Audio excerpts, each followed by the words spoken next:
questions. Question orale, the Honourable Leader of the Opposition.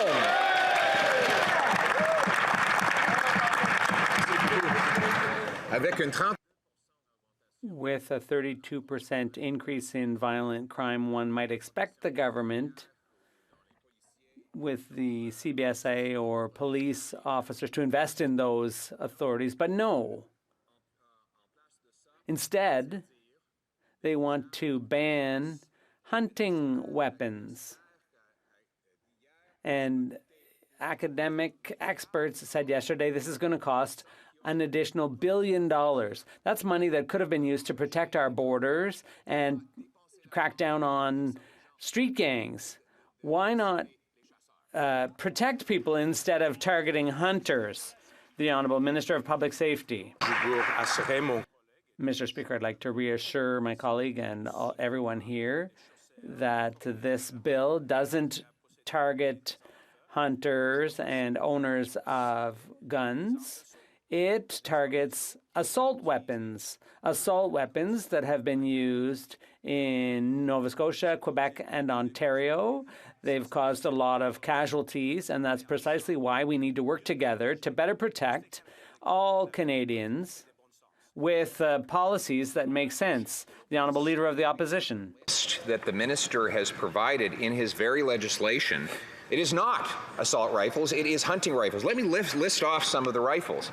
The Montefeltro Super 90 Turkey, the Mossberg 715T, Tactical 22 Duck Commander, the Benelli Super Black Eagle Ducks Unlimited. These are firearms specifically designed to hunt small fowl and to go after vermin and other farm pests. Why won't the government target real crime rather than targeting farmers and hunters? The Honourable Minister. Mr. Speaker, I assure my colleague that we're going to work with the members of the Standing Committee on Public Safety with regards to this amendment, but more importantly, our goal here is to target those assault-style rifles, those AR-15-style guns, which have been used in far too many casualties in Port-au-Pic, in Quebec, in Ontario, where most recently we saw 2 frontline police officers gunned down. Mr. Speaker, I don't know how anyone can look the families of the victims in the eye and say that we can't do everything that is necessary to take these guns off of our streets. These AR-15s have no place on our streets, Mr. Speaker. The Leader of the Opposition. Well, he's doing nothing to take dangerous guns off the street. In fact, 82% of guns used in crime in Toronto, according to the city's police, come smuggled across the border. He's done nothing about that, but he wants to spend another $1 billion going after rifles and shotguns that are specifically designed and used by hundreds of thousands of law-abiding and licensed Canadians for hunting. And these are law-abiding people who've been vetted by the RCMP. Why does he keep targeting the lawful people rather than keeping the illegal guns out? The Honourable Minister. Mr. Speaker, my honourable colleague from the Conservative Party can continue to spread disinformation, but I will tell you very clearly that on this side of the House, we are targeting those AR-15 style guns which have been used in mass casualties. And this is part of a broader plan, a plan that will actually eradicate gun violence. Mr. Speaker, he talks about supporting CBSA. This government puts $138 million into the CBSA to stop illegal smuggling. What did the Conservatives do, Mr. Speaker? They voted against. That's wrong. They should support frontline law enforcement so we can stop illegal smuggling of guns at our borders. The Honourable Leader of the Opposition. National Bank came up with staggering housing statistics today. It now takes 67% of the average monthly income to pay bills on the average home. In fact, the average mortgage payment for a new home in Toronto is now $7,000. And that's if you can afford the home, because it takes now 27 years for the average person to save up for the down payment on that home. How is it possible that the average Canadian cannot afford the average home here in the nation with the second biggest supply of land anywhere on earth?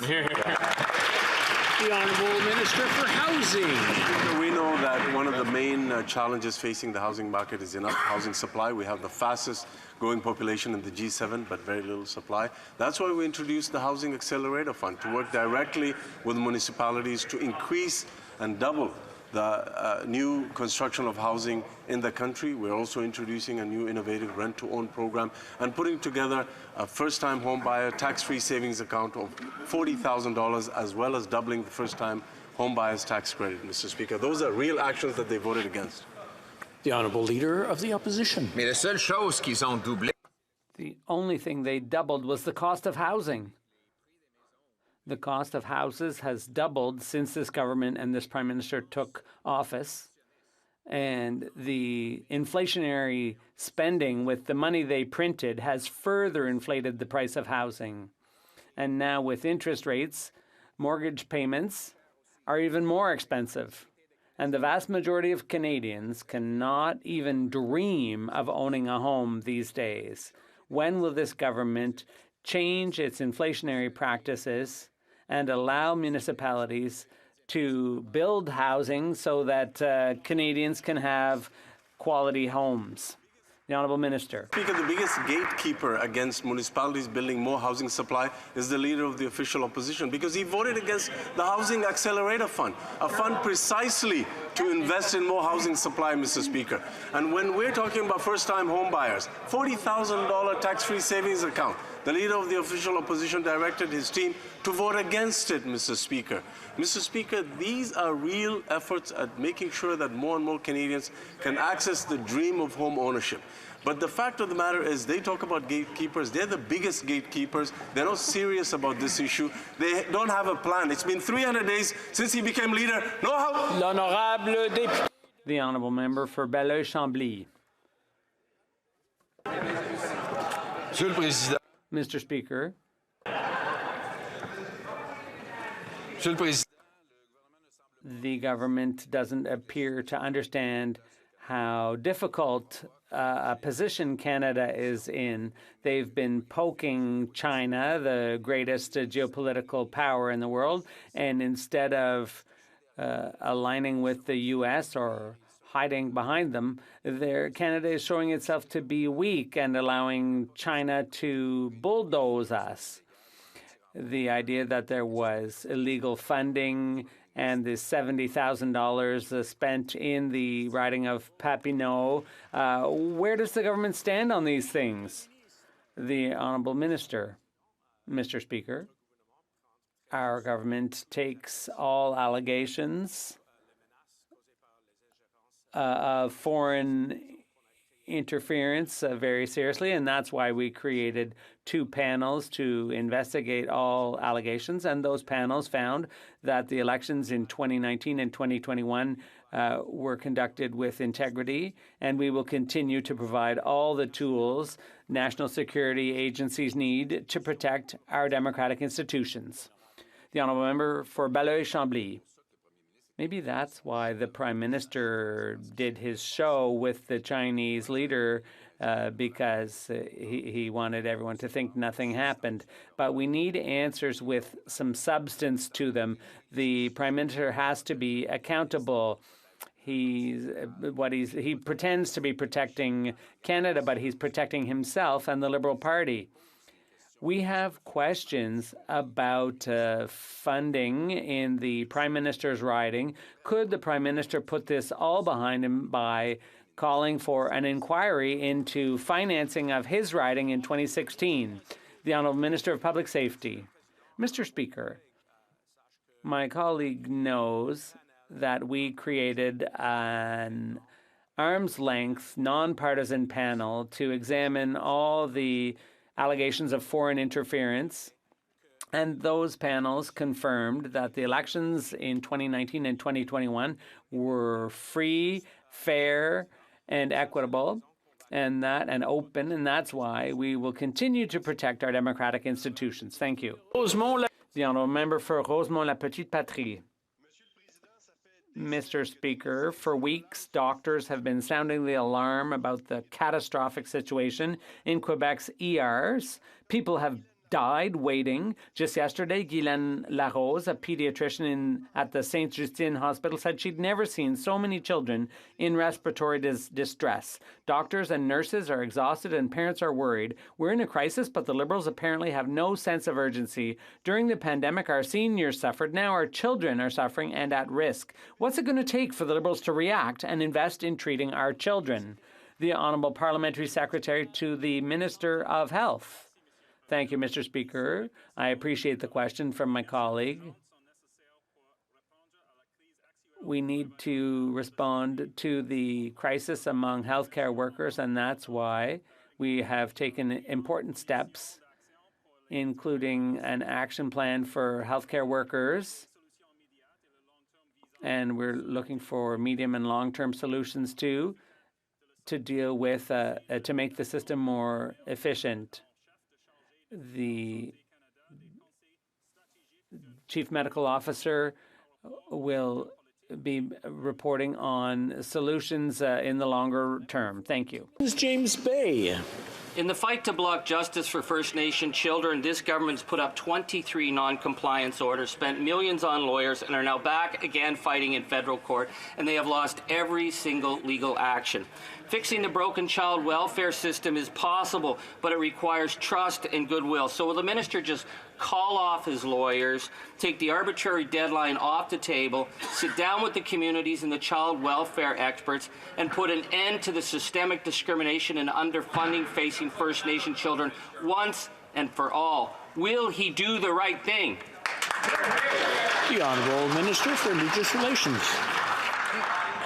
Mr. Speaker, we are so encouraged by the historic work that we've done with Indigenous, with First Nations partners to arrive at an agreement in principle, a final settlement agreement, Mr. Speaker, that is historic in a number of ways, not just for the sum of money, Mr. Speaker, that First Nations children who have been harmed by a systemically discriminating system will receive, but also historic in the nature at which we arrived at that final settlement agreement. Mr. Speaker, it was indeed First Nations led, and I am proud to work with partners on ensuring that we complete this work. The Honourable Member for Calgary, Forest Lawn. Mr. Speaker, Canada was seen as a country of prosperity. That's why my family came here. Like so many newcomers, we came here with very little, but with hard work, we were able to succeed. Today, that dream for so many newcomers and citizens has gone up in smoke because of Liberals' mismanagement on the economy. 40-year highs in grocery prices. Home prices have doubled under this Prime Minister, and now mortgages cost Canadians 64% of their income. And the Liberals plan on piling on even more pain. Will the Liberals stop their inflationary spending and stop driving up the costs on gas, groceries, and home heating? The Honourable Parliamentary Secretary. Thank you very much, Mr. Speaker. And we have shown that we are there for Canadians, particularly vulnerable Canadians.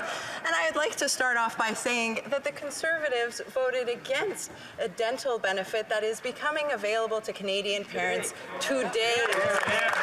Today, Canadian parents can apply for $650 in support per child. There is also the Canada Workers Benefit, which is already benefiting Canadian workers across the country, and in 10 days' time, you'll be able to apply for the rental benefit. Mr. Speaker, we're there for Canadians. The Honourable Member for Calgary, Forest Lawn. Mr. Speaker, that member is clueless. She knows a vast majority of Canadians won't see a penny of those announcements. But what they will see is Liberals' reckless spending will cost each Canadian $3,500, according to the Governor of the Bank of Canada. They'll continue seeing their home heating costs soar because this leave it in the ground Liberal government cancelled pipelines across the country. This Liberals' greed knows no bounds, and they'll continue to charge Canadians even more. Why won't the Liberals stop the reckless spending, get off the backs of Canadians, and axe their failed carbon tax? The Honourable Parliamentary Secretary. Mr. Speaker, I know that I'm successfully countering the disinformation on the other side when they insult me. But today, Mr. Speaker, Canadian families are going to be able to apply for the dental benefit. And we will continue supporting vulnerable Canadians while ensuring that Canada maintains the lowest deficit and the lowest debt of all the G7 countries. We have been extremely fiscally responsible, and the AAA credit rating proves it, Mr. Speaker. The honourable member for Kelowna Lake Country. Mr. Speaker, a new Ipsos poll showed that 26% of Canadians say that they will be accessing charitable services over the next 6 months for basic essentials like food, clothing, and shelter. The survey also says that 25% of Canadians will be donating less to charities, and they cite the biggest reason being the increase in inflation and the effects of their personal finances. And yet, this Liberal government continues to make it worse by increasing their taxes. So when will the Liberals stop their forced carbon tax on people and stop charging them for their... The Honourable Parliamentary Secretary to the Minister. Mr. Speaker, on this side of the House, we understand how challenging life is for Canadians right now. And as my colleague mentioned, we've been putting forward significant benefits to help them, whether it's the Canada Child Benefit, the dental benefit, which is accessible today, or the increase of the Canada's Workers Benefit, and as of next week, low-income renters can also access benefits. So, Mr. Speaker, we've been there and we continue to be there for Canadians at every single stage of their life. Unfortunately, I can't say the same across the way for my colleagues opposite. The Conservatives keep voting against supporting Canadians each time. If they'd like to... The honourable member for Kelowna Lake Country. Well, Mr. Speaker, there is an obvious disconnect between the Liberals and what people are actually going through. $3,500 a year is what the Governor of the Bank of Canada said the average Canadian will be paying more because of inflation. Wow. That represents $14,000 for the average family of four. No wonder more people are saying that they'll be accessing charitable services. No wonder more people are saying that they'll be donating less. And yet the Liberals continue to make things worse by charging more people on their taxes. So again, will the Liberals stop forcing their failed carbon tax on Canadians? Great question. The Honourable Parliamentary Secretary to the Minister of Tourism. Mr. Speaker, I'd like to remind the member opposite that, Canadians, even if they are having a tough time, are seeing that around the world, the global economic instability is in fact causing inflation to be much higher elsewhere. Higher inflation among our peers is what they are seeing around the world, and we are continuing to invest in order to support vulnerable Canadians. I'd also like to remind the member that it is a policy of our government that lifted over 2 million Canadians, including 450,000 children, out of poverty, Mr. Speaker. So when she talks about her concern for children and for families, her voting record should prove it. The Honourable Member for Bellechasse, Les Échemins, Lévis. Mr. Speaker, Canadian families' finances are under pressure while the governments are outrageously flush. And so we have one easy step to solve the problem, not increasing the carbon tax. Canada's the only G7 country to have raised gas taxes in the midst of a global energy crisis.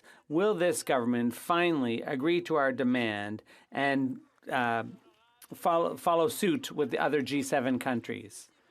The Honourable Parliamentary Secretary, rather. Thank you, Mr. Speaker, and I have good news for my colleague. The carbon tax doesn't apply in Quebec, and Quebecers agree that there's a need to deal with climate change. And our government has a sound plan to protect our economic stability while at the same time making sure that we're fiscally responsible and addressing climate change, and we have the lowest debt and deficit of all G7 countries. The Honourable Member for Bellechasse. Mr. Speaker, the plan she's talking about is a taxing plan. While the government forges ahead with an increase to the carbon tax, they proudly announced new spending demanded by the NDP in exchange for propping them up. It's not cool. In our rural areas, driving is a must. There's no public transit. Families, workers, and businesses are being sacrificed by this government because they insist on raising the carbon tax. How can they look the other way and pretend not to see that the carbon tax is slowing down the economy, making Canadians poorer, and not doing anything for the environment, Mr. Speaker? The Honourable Parliamentary Secretary to the Minister of... Well, Mr. Speaker, as my honourable colleague said, the federal pricing on pollution does not apply in Quebec, but Mr. Speaker, it does apply on the prairie. prairies, where I come from. There was good news for Atlantic Canada last week, Mr. Speaker. Good news for the prairies coming up this spring. As of April 1st, a family of 4 will get up to $1,500 in Alberta and Saskatchewan, $1,000 in Manitoba. Yes, Mr. Speaker.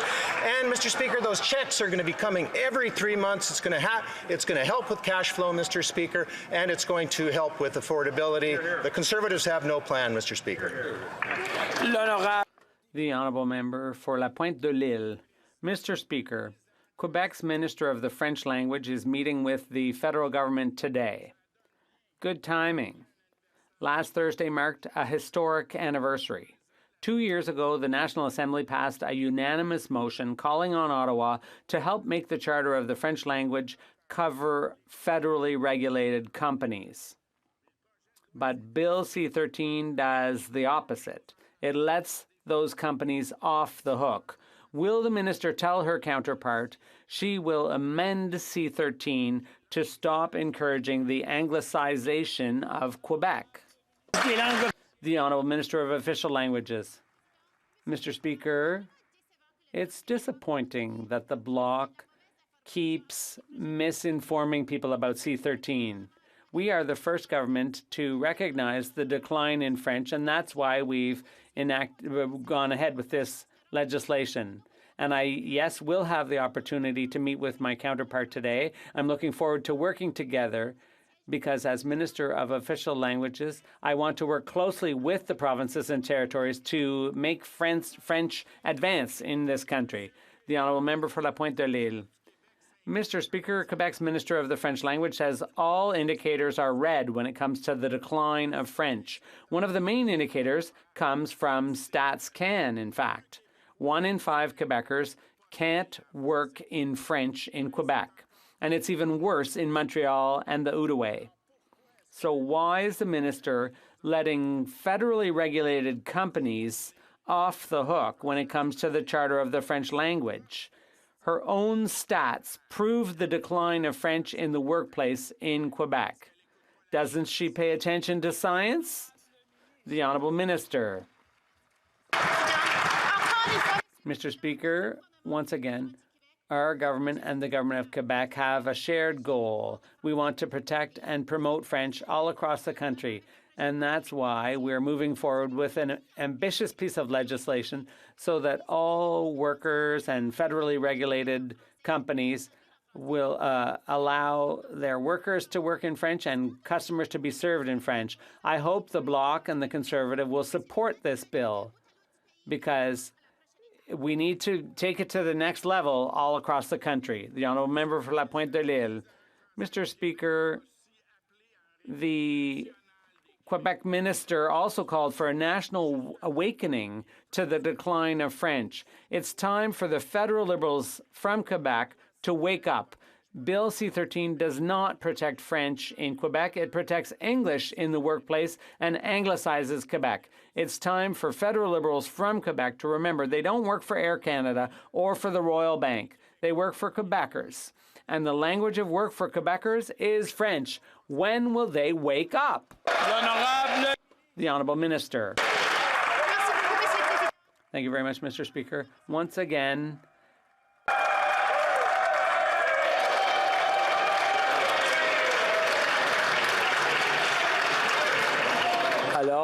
order. The Honourable Minister. Thank you very much, Mr. Speaker.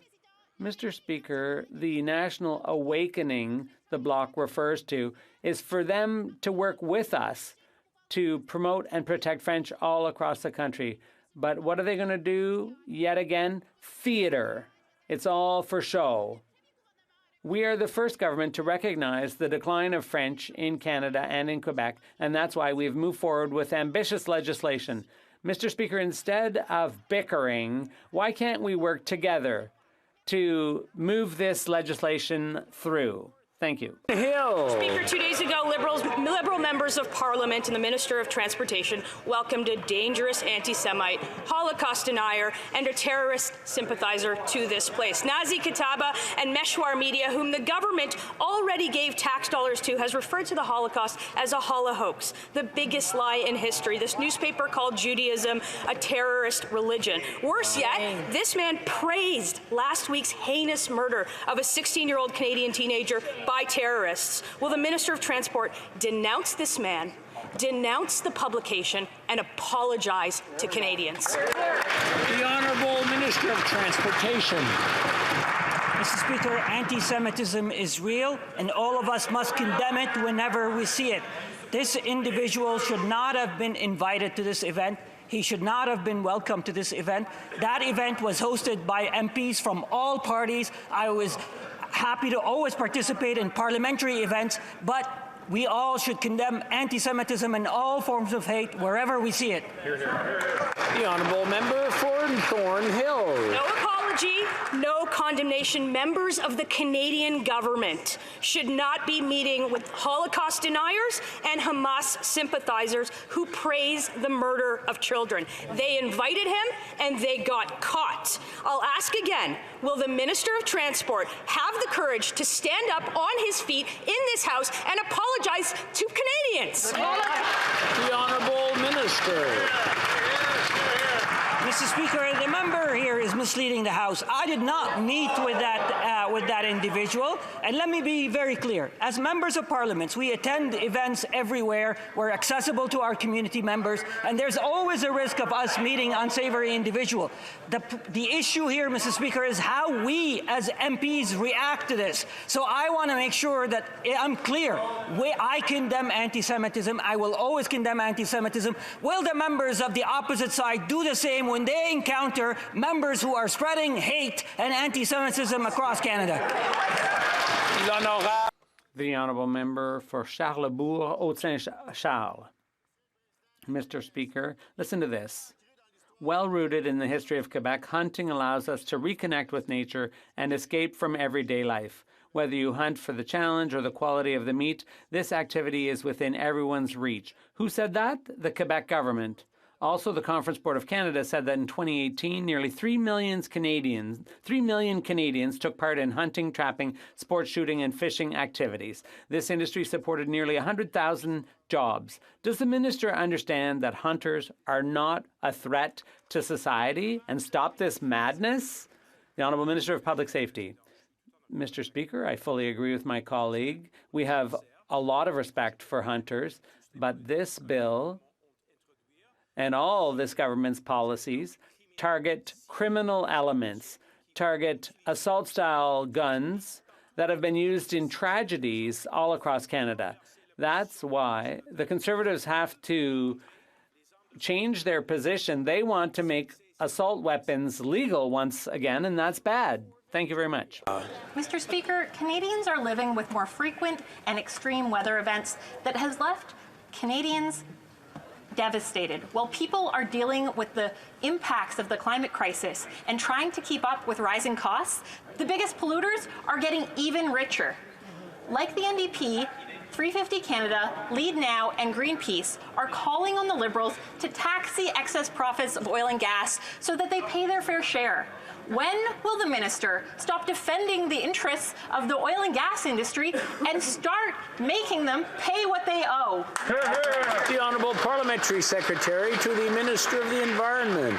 Well, thank you, Mr. Speaker. And Mr. Speaker, we know two things. We know that energy profits are at record levels, and Mr. Speaker, we know that emissions have to come down. Mr. Speaker, we're investing $9.1 billion in an emissions reduction plan.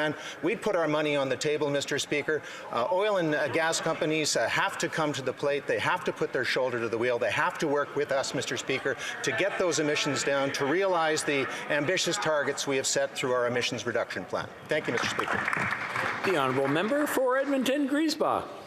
Mr. Speaker, the last 3 Auditor Generals have been clear. The government has failed to help First Nations communities protect themselves against natural disasters. The Auditor General is fed up with this government's inaction, and Canadians are fed up too. Even the Deputy Minister sees that this government is leaving First Nations communities to fend for themselves. The climate emergency is here. We have no time to wait. When will this government drop the platitudes and deliver the $358 million First Nations need? The Honourable Minister. Mr. Speaker, I am happy to say that I agree with the member opposite that the climate emergency is real, and that is challenging First Nations communities and indeed all communities across this country. Indigenous Services Canada works closely with First Nations communities that are under threat from fire, from torrential rain and wind, to make sure that people can get to safety and that we can protect infrastructure when those events happen. But I also agree with the member opposite that as a nation we are going to have to pivot to ensuring communities have the prevention and the plans they need to adapt. L'honorable député. The Honourable Member for Pontiac. Mr. Speaker, hunters from throughout Canada are passing down a proud tradition, and some are concerned. I can tell you from experience that being in nature with your family or friends is not just good for mental health when you're practicing the sport, but also helps provide food security for many families and Indigenous communities. Can the Minister of Public Safety reassure us that the changes that have been made to Bill C-21 will not target our hunters? The Honourable Minister. Mr. Speaker, I'd like to thank my colleague for her question. I agree with her. Hunting is not only a tradition, but an activity that is at the heart of many communities. That is why weapons that are often used for hunting will continue to be allowed. We will ensure that. Bill C-21 is aiming to make our communities safer. Our government has been clear. Weapons made for the battlefield do not belong in our communities. L'honorable député, the Honourable Member for Wellington, Halton Hills. Mr. Speaker, CSIS advised the Prime Minister in its top-secret briefing note that the way to combat foreign interference is through, quote, a policy that is grounded in transparency and sunshine in order to highlight the point that foreign interference should be exposed to the public, end quote. Why is the Prime Minister and the government not heeding this advice? Why are they not going public and telling Canadians exactly which candidates and which riding associations were involved in Beijing's foreign interference? The Honourable Minister for Public Safety. Speaker, I agree with my colleague that we need to take allegations of foreign interference very, very seriously, and that's why we created independent, nonpartisan panels to shine a light on the allegations of foreign interference, both of whom confirmed that the elections in 2019 and 2021 were free and fair, Mr. Speaker, and we will continue to shine a light on the tools, on the investments that we are putting into our national security community to protect all of our democratic institutions, including elections. Thank you. Well, Member for Wellington, Halton Hills. Mr. Speaker, intelligence experts here and in the Five Eyes are saying the best way to combat foreign interference is transparency and sunshine, to go public with information. That's why last summer the UK government and MI5 went public about a Beijing agent in the UK Parliament, Christine Lee.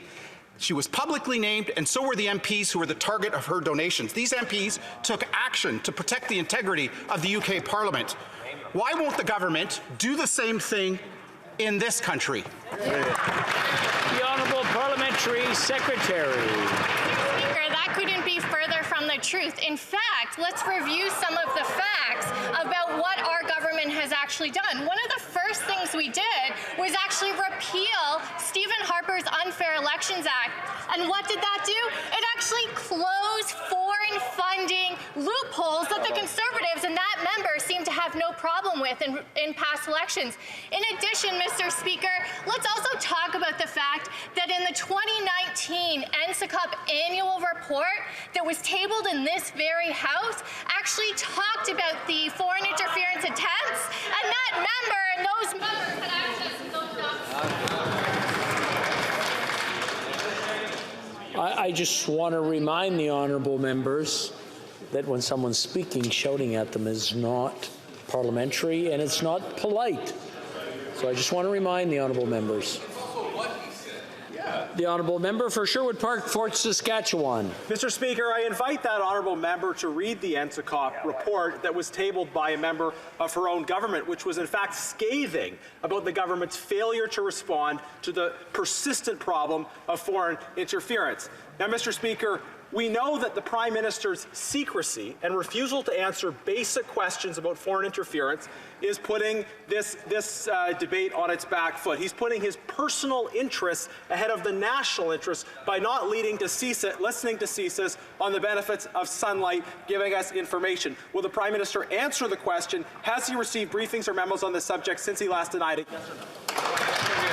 The Honourable Parliamentary Secretary to the Minister of Intergovernmental Affairs. It seems I've hit a nerve with the member who's opposite, because let's review the facts. The first is the fact that foreign interference does happen, and as a result, in this country, we have put in place strong measures to strengthen our democracy. Conservatives seem to just be waking up to this fact now. But, Mr. Speaker, foreign interference, due to the strength of our democracy, doesn't always mean those attempts work. But when it comes to the work that we're doing, like I said, and the member opposite should know I was a member of NSICOP, so I'm very well aware of the reports that they do.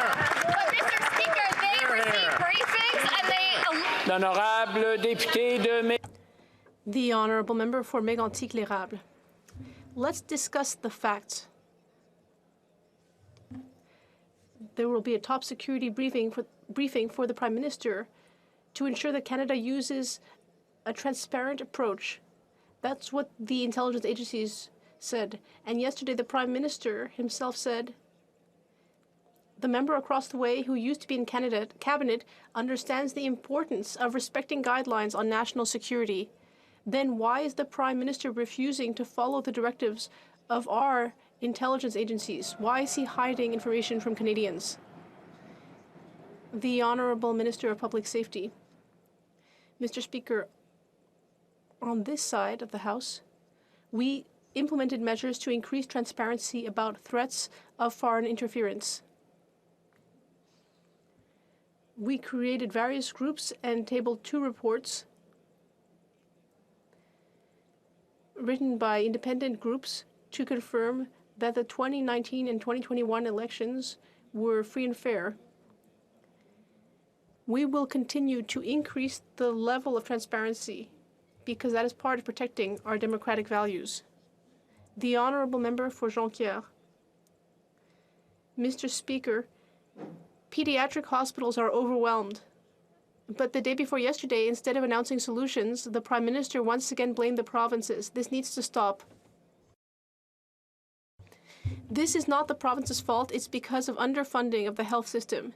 For more than 2 years, Quebec and the provinces have been asking for $28 billion more to help the health system get back on the right foot, and yet the federal government doesn't want to. Today, does the government realize that there are consequences to holding back the money that our pediatric hospitals need? The Honourable Parliamentary Secretary. I'd like to thank my colleague for his question.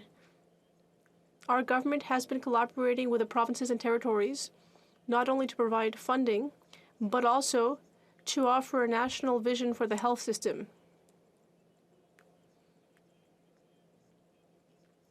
We have increased the health transfers. We will increase the health transfers by 10% in March 2023, and we are taking other measures as well. We will continue to work with the provinces and territories to improve healthcare in Canada. Thank you. The honourable member for Jonquière. Well, Mr. Speaker, the only 2 things that the federal government has actually done about this crisis is to blame the provinces and hold back the money. I would challenge any Liberal member to go to a pediatric ER in their riding, look into a parent's eyes and say, you know, it's all the province's fault. Mr. Speaker, we can't waste more time on petty partisan games. The federal government just needs to transfer the money. When will it do so? The Honourable Parliamentary Secretary.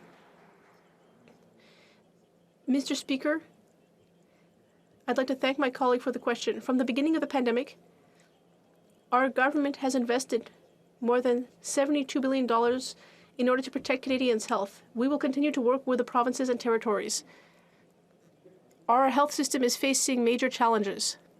It is critical that we work together to improve the system for Canadians. We need to work together in order to move forward. Carlton Trail, Eagle Creek. Inflation is at a 40-year high. Interest rates have increased at their fastest rate in decades, and the Bank of Canada is telling us they need to go higher. The Prime Minister's solution?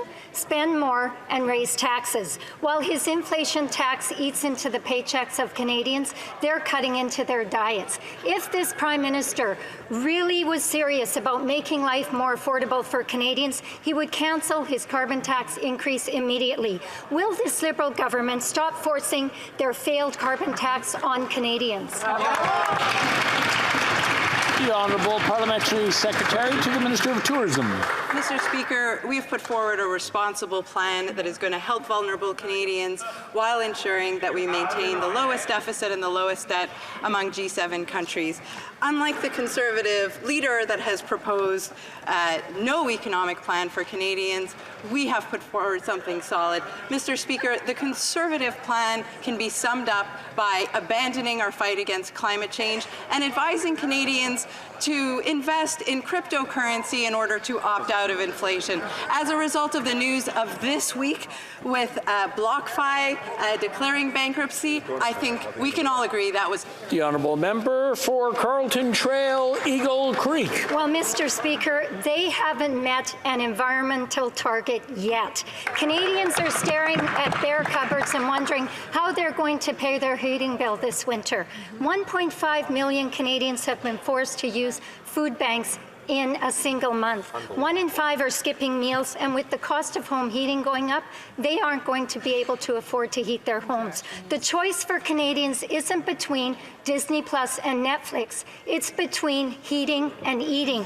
Will this Liberal government stop forcing their failed carbon tax on Canadians? The Honourable Parliamentary Secretary to the Minister of the Environment. Mr. Speaker, and as usual, the Conservatives are spreading misinformation, Mr. Speaker. Emissions are going down. We're on track to meet our targets. 8 out of 10 families will be better off under our pricing pollution. But what's the Conservative record, Mr. Speaker? They cut $350 million from the climate change budget. They blew up Kyoto and blew up our emissions targets at the same time. And now, Mr. Speaker, they are blaming us for their inaction. They have no plan for climate change. They have no plan for the economy. They have no plan for affordability. Thank you, Mr. Speaker. The Honourable Member for Oshawa. Mr. Speaker, it's the Liberals that have no plan for the environment. It's a tax plan. I just received a propane bill from a mother of 3. Mr. Speaker, $614 for propane, $55 for the Liberal carbon tax, and winter is just starting. Mr. Speaker, this is getting vindictive. A carbon tax that will triple home heating, gas, and food, while the Prime Minister spends Canadian tax dollars on $6,000 a night ritzy hotels. Mr. Speaker, Canadians are suffering. These Liberals are out to lunch and Canadians are being forced to skip theirs. When will the Liberals stop punishing hardworking Canadians and axe their failed carbon tax? The Honourable Parliamentary Secretary. Mr. Speaker, we must address the current affordability pressures while concurrently continuing to address the threat of climate change and building a prosperous low-carbon future. A price on pollution is an efficient market-based approach to reducing pollution, an approach that squarely addresses affordability. And under our plan, 8 out of 10 Canadians receive more than what they pay, and that is the truth. Thank you, Mr. Speaker. The Honourable Member for Halifax West. Merci beaucoup, Monsieur le Président. Alors que les... Thank you, Mr. Speaker. As people in Halifax are continuing to rebuild after Hurricane Fiona, they have been helped by the fact that this government is there for them. Thanks to the Hurricane Fiona Recovery Fund, businesses throughout my riding have been able to begin rebuilding after that horrible storm. Can the minister responsible tell the House and all Canadians from the Atlantic region how this government will continue to help our communities rebuild? The Honourable Minister. Thank you, Mr. Speaker. I'd like to thank the member for Halifax West for her hard work at this important question. Over the last few months, I've visited Atlantic Canada several times, and I've seen firsthand the devastation of Hurricane Fiona. communities have been seriously affected. That's why we quickly created the Hurricane Fiona Recovery Fund. This week, we announced that applications are open to increase connectivity in the most severely affected regions that can't access other funding. We will always be there for Atlantic Canadians, Mr. Speaker, in good and bad times. For Saskatoon, Grasswood. Thank you, Mr. Speaker. Canadians are struggling to make ends meet. The one-time handouts by this Liberal government are not a solution to financial insecurity. This government continues to give their friends lucrative contracts, raising the price on groceries, gas and heating just to subsidize their reckless spending. Canadians rightfully are concerned about their future, their finance future. Will this government finally listen to Canadians and stop their inflationary spending? The Honourable Parliamentary Secretary. I find it really interesting that our colleagues across the way don't understand what it means to invest in Canadians. For example, this government signed agreements with every province and territory across this country to make sure that Canadian families have affordable, quality, inclusive childcare, which is not just good for families, it's great for the economy. On average, families across this country are seeing 50% reduction in fees, $4,000 of real cash, in addition to all the other benefits, whether it's the CCB, whether it's the dental and rental, which they voted against. So, Mr. Speaker, it's not about spending, it's about investing in families. Why aren't... The Honourable Member for Peace River Westlock.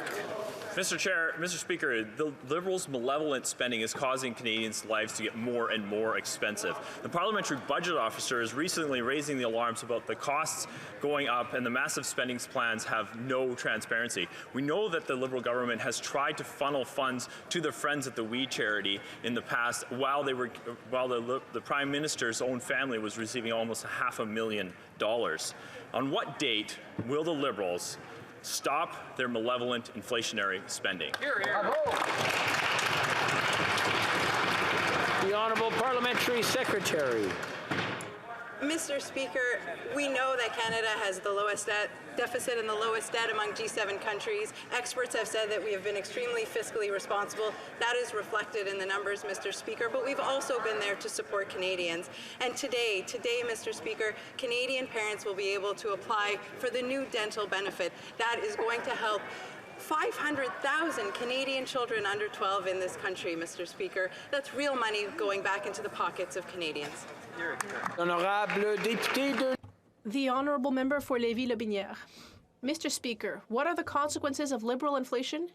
Everything is expensive, far too expensive. Groceries, gas, rent, interest rates, heating, clothing. Everything we need in our daily lives is costing an arm and a leg. Liberal inflation is causing Canadians headaches right before the holidays, especially with the new taxes that are planned for 2023. Mr. Speaker, is there a solution to inflation? Yes. Get rid of the Liberal government!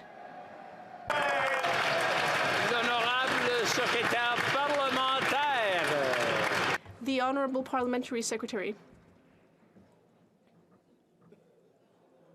Mr. Speaker, we have brought forward a solid plan to help Canadians while being fiscally responsible. Conservatives have no plan. I'm going to ask everyone to calm down a little bit.